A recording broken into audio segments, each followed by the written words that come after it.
अस्सलाम वालेकुम स्टूडेंट्स। उम्मीद है आप खैरियत से होंगे और अपनी स्टडीज़ में मसरूफ़ होंगे। आज हम zoology Miller Harley 5 edition chapter 19 amphibians और एम्फीबियंस वाले चैप्टर में स्टूडेंट्स आज हम डिस्कस करेंगे ऑडिटरी सिस्टम ऑफ एम्फीबियंस। अब स्टूडेंट्स अगर हम ऑडिटरी सिस्टम की बात करें तो ये एक ऐसा सिस्टम होता है जो कि साउंड को डिटेक्ट करने वाला होता है, यानी कि साउंड डिटेक्ट करने वाले सिस्टम को हम ऑडिटरी सिस्टम कहते हैं। एंड डेफिनेटली वो आर्गन्स जो साउंड को डिटेक्ट करने के प्रोसेस में इन्वॉल्व होते हैं उनको हम एयर्स कहते हैं।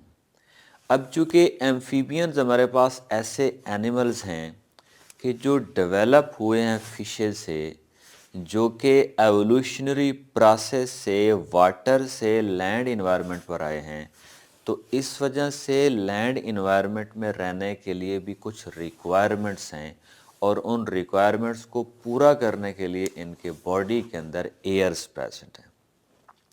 Ears mean sound receptors present हैं। अगर हम फिशेस की बात करें तो उनके अंदर ओनली इनर एयर होता है। एम्फीबियंस की बात करें तो इनमें एक्सटर्नल एयर तो एब्सेंट है, लेकिन 3 पार्ट्स मौजूद हैं हमारे पास एम्फीबियंस के अंदर एयर में। वो कहता है कि जो हमारे पास एयर है ख़ास तौर पर एन्यूरन्स का, डेफिनेटली स्टूडेंट्स एन्यूरन्स ऐसे एनिमल्स हैं जो कि order Anura of class amphibia से ताल्लुक़ रखते हैं। तो उनका जो एयर है वो 3 चीज़ों के ऊपर कंसिस्ट कर रहा है। नंबर 1 हमारे पास टिम्पैनिक मेम्ब्रेन है, नंबर 2 पर हमारे पास मिडल एयर है और नंबर 3 पर हमारे पास इनर एयर है। तो ये 3 चीज़ें हैं, टिम्पैनिक मेम्ब्रेन, मिडल एयर और इनर एयर। उसके बाद स्टूडेंट्स अगर हम टिम्पैनिक मेम्ब्रेन की बात करें तो ये एक पीस ऑफ इंटैगोमेंट है। पीस ऑफ इंटैगोमेंट मीन ये एक स्किन का या कवरिंग का एक टुकड़ा है और ये एम्फीबियंस के अंदर कार्टिलेज की एक बनी रिंग के ऊपर स्ट्रेच होता है। अब ये पहला पार्ट है हमारे पास एम्फीबियंस के अंदर एयर का। तो डायग्रामेटिकल फॉर्म में स्टूडेंट्स देखते हैं, वो कहता है कि अगर हम एम्फीबियंस की बात करें तो ये हमारे पास 2 पॉइंट्स में यहाँ पर स्टूडेंट्स बना रहा हूँ। यूँ समझ लीजिए कि ये इस तरीके से हमारे पास एक रिंग है कार्टिलेज की बनी हुई एम्फीबियन के एयर्स के अंदर। इसी एम्फीबियन के एयर्स में हमारे पास इस तरह से ये वाली जो स्ट्रक्चर है स्टूडेंट्स, इसको हम कहते हैं टिम्पैनम। अब ये टिम्पैनम वो स्ट्रक्चर है एम्फीबियंस के अंदर जो एयरबॉर्न वाइब्रेशन को डिटेक्ट करके आगे जो मिडल एयर है और जो इनर एयर है वहाँ तक साउंड को पहुँचाती है। तो ये हमारे पास रेड कलर में जो मैंने बनाया, ये इस तरीके से एक कार्टिलेज की रिंग है और उसके ऊपर ये वाली जो स्ट्रक्चर मैंने बनाई है ये एक्चुअली टिम्पैनम है। ये इंटैगोमेंट का एक पीस है, कवरिंग का एक पीस है जो स्ट्रेच होता है इस कार्टिलेज की रिंग के ऊपर। अब उसके बाद स्टूडेंट्स इसी एरिया में हमारे पास एक और बोन होती है एम्फीबियंस के अंदर और इस बोन को हम कहते हैं स्टैपीज। याद रख लीजिए स्टूडेंट्स, ये हमारे पास जो स्टैपीज है इसको हम एम्फीबियन में एक और नाम भी देते हैं कॉल्यूमेला। कॉल्यूमेला ये अनदर नेम ऑफ स्टैपीज है। अब यहाँ पर देखिए स्टूडेंट्स के जितनी भी एयरबॉर्न वाइब्रेशंस आएंगी जो एयर से आएंगी तो वो एक्चुअली स्ट्राइक करेंगी सबसे पहले इसके टिम्पैनम को, जो कार्टिलेज की रिंग के ऊपर पीस ऑफ इंटैगोमेंट है, और ये हाई फ्रीक्वेंसी साउंड को आगे इनर एयर के अंदर ट्रांसफ़र करने की एबिलिटी रखती हैं। तो यहाँ पर हम लिख सकते हैं स्टूडेंट, सबसे पहला पार्ट है हमारे पास जो कि एम्फीबियन के एयर का, उसको हम टिम्पैनम कहते हैं और ये है हमारे पास टिम्पैनम। और ये टिम्पैनम क्या काम करता है, ए ट्रांसमिट, ये ट्रांसमिट करता है स्टूडेंट्स किस चीज को, the high frequency sounds, high frequency sounds. और high frequency sound students definitely airborne vibrations होती हैं। तो यहाँ पर हम लिख सकते हैं which are actually airborne vibrations, ये हमारे पास एयरबॉर्न वाइब्रेशंस होती। और ये जो हमारे पास एयरबॉर्न वाइब्रेशंस होती हैं स्टूडेंट्स, अगर हम इनकी बात करें तो 1000 से 5000 हर्ट्ज तक की जो हमारे पास वाइब्रेशंस होती हैं इनको हम हाई फ्रीक्वेंसी साउंड वाइब्रेशंस कहते हैं। तो यहाँ पर हम लिख सकते हैं कि जो टिम्पैनम है ये हाई फ्रीक्वेंसी साउंड वेव्स को आगे ट्रांसमिट करता है और उनकी फ्रीक्वेंसी कितनी होती है, 1000 से 5000 हर्ट्ज। यानी कि हाई फ्रीक्वेंसी साउंड वेव को एयर में ट्रांसमिट करने के लिए काम टिम्पैनम का है। टिम्पैनम आगे ये साउंड वाइब्रेशंस जो हैं ये यहाँ से टिम्पैनम से आगे ये ट्रांसमिट होती हैं किसको, इस पार्ट को जिसका नाम हमारे पास स्टैपिज है। ये एक बोन है, ये एक ऑसिकल है। उसके बाद स्टूडेंट्स हमारे पास कुछ और चीज़ें भी हैं, और वो कौन कौन सी चीज़ें हैं। अब देखिए हाई फ्रीक्वेंसी साउंड वेव्स तो आई टिम्पैनम से। अब जो एम्फीबियन के पेक्टोरल गर्डल्स होते हैं यानी कि उनकी जो आगे वाली टांगें होती हैं वहाँ से सबस्ट्रेट बॉर्न वाइब्रेशन प्रोड्यूस होती हैं। यानी कि लीफ लिटर से ये चलने के दौरान जो साउंड प्रोड्यूस होती है वो उनकी अगली टांगों यानी कि पेक्टोरल गर्डल से होकर इनके ईयर्स तक पहुंचती हैं।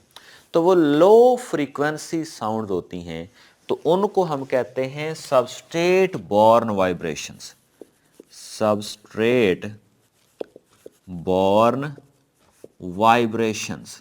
और स्टूडेंट्स हमारे पास ये जो सबस्ट्रेट बॉर्न वाइब्रेशंस होती हैं ये डियर स्टूडेंट्स हमारे पास लो फ्रीक्वेंसी की होती हैं।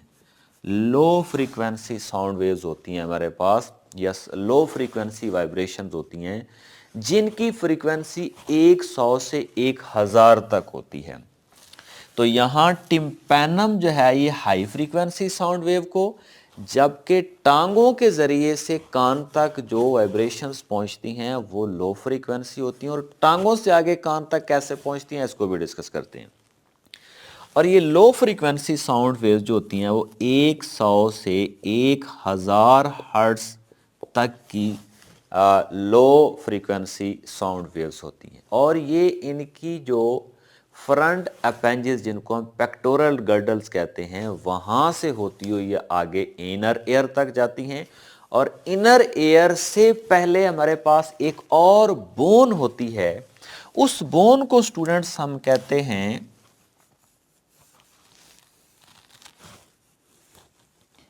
ये हमारे पास एक और बोन है students low frequency sound waves सबसे पहले जो एम्फीबियंस के पेक्टोरल गर्डल्स हैं। पेक्टोरल गर्डल स्टूडेंट्स कौन सी चीज़ें होती हैं, पेक्टोरल गर्डल्स एक्चुअली आगे वाली टांगें होती हैं। तो सबस्ट्रेट बॉर्न वाइब्रेशन सबसे पहले आगे वाले टांगों यानी पेक्टोरल गर्डल के पास पहुंचेंगी। पेक्टोरल गर्डल इनको इस एक और बोन के की तरफ ट्रांसफर करेगा और इस बोन को स्टूडेंट्स हम कहते हैं अपर्क्यूलम, अपर्क्यूलम। अब यहां पर देखिए स्टूडेंट्स ये हमारे पास मिडल एयर है, ये हमारे पास टिम्पैनम है, ये हमारे पास दोनों पार्ट्स मिडल एयर के।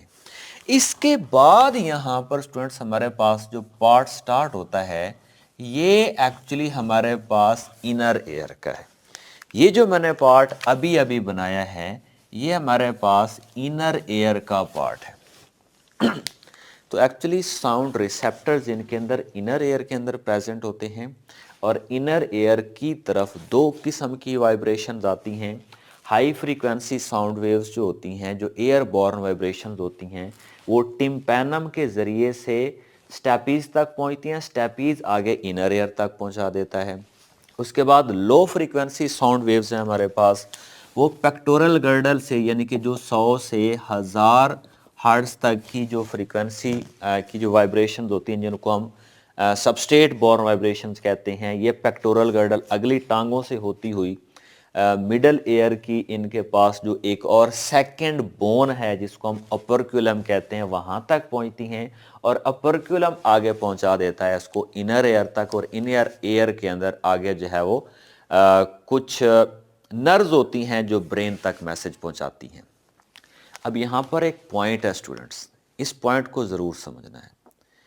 वो कहता है कि हमारे पास ये जो एम्फीबियंस होते हैं इनके अंदर एक एबिलिटी होती है कि ये किसी भी वक्त अगर शदीद फ्रीक्वेंसी की साउंड्स भी आ रही हैं और अगर इनका दिल करे कि उसको ना सुनना चाहें तो ये आवाज़ को या साउंड वाइब्रेशंस को या साउंड वेव्स को स्क्रीन आउट कर सकते हैं, रिजेक्ट कर सकते हैं, और ये वाली एबिलिटी हमारे अंदर नहीं है। ये किसी भी, चाहे सबस्टेट बॉर्न वाइब्रेशंस हों या एयर बॉर्न वाइब्रेशंस हों, उन आवाज़ को ना सुनने का अमल भी इनके अंदर प्रेजेंट होता है। इट मीन कि ये साउंड वेव्स को रिजेक्ट कर देते हैं और कानों तक जाती भी नहीं और इनको सुनने का एहसास तक भी नहीं होता, चाहे इनके करीब कोई ढोल ही क्यों ना बजाता रहे। अब ऐसा क्यों होता है? वो इसलिए होता है स्टूडेंट्स कि जब इन्होंने साउंड वेव्स को नहीं सुनना होता तो कुछ मसल्स अटैच होते हैं। कहाँ पर? देखिए, ये मसल्स हैं, ये कुछ मसल्स अटैच होते हैं जो कि कहाँ पर हैं? अपर्क्यूलम के साथ भी अटैच हैं, और यही मसल जो हैं ये किसके साथ अटैच हैं? इस काल्यूमेला, जिसको हम स्टेपीज कहते हैं, इसके पास भी।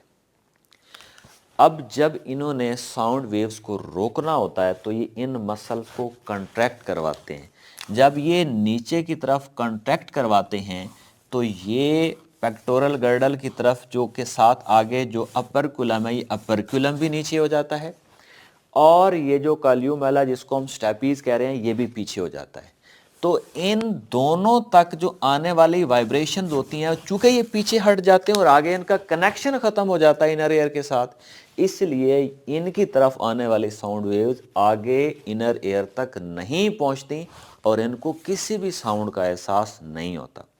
जब इन्होंने सुनना हो, मतलब इनको सुनने को जी चाहे वाइब्रेशन को, तो ये अगेन जो मसल्स हैं ये रिलैक्स हो जाते हैं, इनका कनेक्शन इनर ईयर के साथ बन जाता है, और फिर ये किसी भी साउंड को, चाहे वो लो फ्रीक्वेंसी हो चाहे वो हाई फ्रीक्वेंसी हो, उसको सुन सकते हैं। अगर स्टूडेंट्स हम इसकी बात करें कि हमारे पास ये जो एयर है एम्फीबियंस के अंदर, और इसके अंदर ये एक एबिलिटी है कि ये आवाज़ को सुनना चाहें तो सुन सकते हैं, और अगर उसको रिजेक्ट करना चाहें तो इन मसल्स को कंट्रैक्ट करवाते हैं, जैसे स्टैपीज और अपर्कुलम पीछे हट जाते हैं, डिस्प्लेस हो जाते हैं, और यहाँ से आने वाली वाइब्रेशन आगे इनर एयर तक नहीं पहुँच पाती और ये नहीं सुन सकते।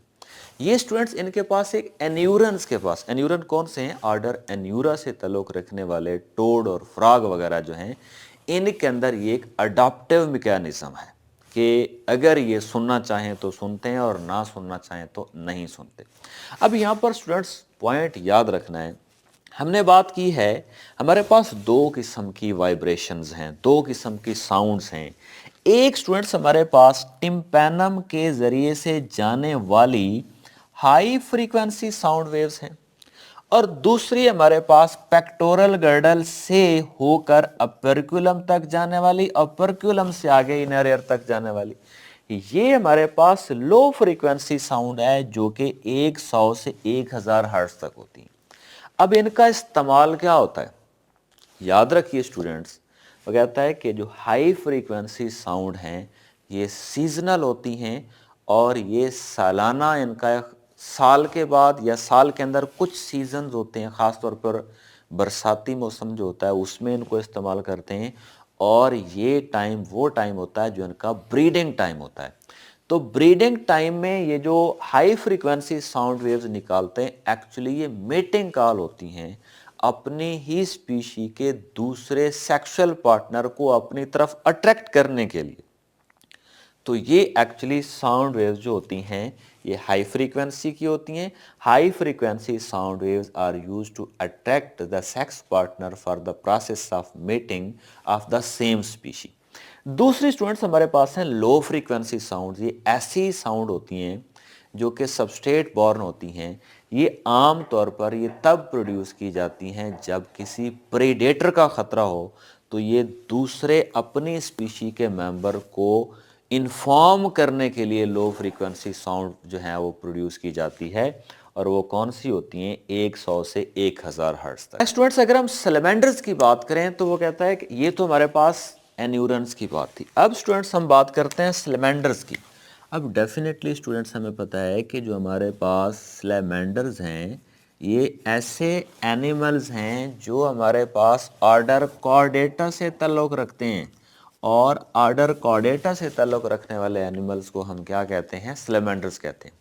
वो कहता है चूँकि ये वाले एनिमल्स केव्स में रहते हैं, स्ट्रीम्स में रहते हैं, पॉन्ड्स के अंदर रहते हैं, बीनीथ द लिटर रहते हैं, तो इनको मेटिंग कॉल्स की ज़रूरत नहीं होती और ना ही ये मेटिंग कॉल्स को सुन सकते हैं। लेकिन इनकी पेक्टोरल गर्डल यानी अगली टांगों से जो सबस्ट्रेट बॉर्न वाइब्रेशंस होती हैं वो स्कल यानी खोपड़ी तक पहुंचती हैं, और वहाँ से इनका जो इनर एयर है वहाँ तक पहुंचती हैं और ये उसको सुन सकती हैं। मतलब ये हुआ कि जो ऑर्डर कॉर्डेटा के एनिमल्स हैं उनके अंदर कोई मिडल एयर, स्पेशली अगर हम बात करें तो उनके अंदर कोई ऑर्डर कॉर्डेटा के मेंबर्स के अंदर टिम्पैनिक मेम्ब्रेन जो है, जिसको हम टिम्पैनम कहते हैं, वो एब्सेंट होती है। वो इसलिए चूँकि इनको हाई फ्रीक्वेंसी साउंड की ज़रूरत ही नहीं होती, जस्ट इनको लो फ्रीक्वेंसी साउंड को ये डिटेक्ट कर सकते हैं, यानी ये सबस्ट्रेट बॉर्न वाइब्रेशन जो होते हैं उसको सुन सकते हैं। उसका प्रोसीजर क्या है कि सबस्ट्रेट बॉर्न वाइब्रेशन इनके पेक्टोरल गर्डल तक जाएंगी, यानी कि इनकी अगली टांगों के ज़रिए से उन टांगों वाली बोन्स के से होते हुए सकल तक जाएंगी, और सकल के बाद आगे ये इनर एयर तक पहुंच जाएंगी। तो इस तरीके से salamanders only substrate born vibrations को सुन सकते हैं, और वो हाई फ्रीक्वेंसी साउंड्स को यानी एयर बॉर्न वाइब्रेशन को नहीं सुन सकते। क्यों? क्योंकि ये टिम्पैनम एब्सेंट होता है सैलमेंडर्स। स्टूडेंट्स, लास्ट पॉइंट है हमारे पास कि जो यहाँ पर देखें तो हमारे पास ये कुछ कैनाल्स हैं एम्फीबियन के इनर एयर के अंदर। इन कैनाल को स्टूडेंट्स हम कहते हैं सेमी सर्कुलर कैनाल्स। तो स्टूडेंट्स, ये सेमी सर्कुलर कैनाल्स ऐसे पार्ट्स हैं जो कि एम्फीबियंस की जो रोटेशनल मूवमेंट होती है ये उसको कंट्रोल करते हैं। उसके बाद इनकी जो अगेंस्ट द ग्रेविटी मूवमेंट होती है ये उसको कंट्रोल करते हैं, और ये बॉडी का जो इक्विलिब्रियम है उसको कंट्रोल करते हैं। यानी कि semi circular canals in the amphibians actually detect the rotational movement. यही हमारे पास जो सेमी सर्कुलर कैनाल्स हैं they respond against the gravity. यही semi circular canals these are responsible for the equilibrium of the body, यानी कि body का जो बैलेंस है ये उसको कंट्रोल करने में भी हेल्पफुल होते हैं। याद रख लीजिए, यही सेमी सर्कुलर कैनाल फिशेज में भी बॉडी की रोटेशनल मूवमेंट को कंट्रोल कर रही थी, और फिशेज में भी बॉडी का जो इक्विलिब्रियम था ये उसको कंट्रोल कर रही थी।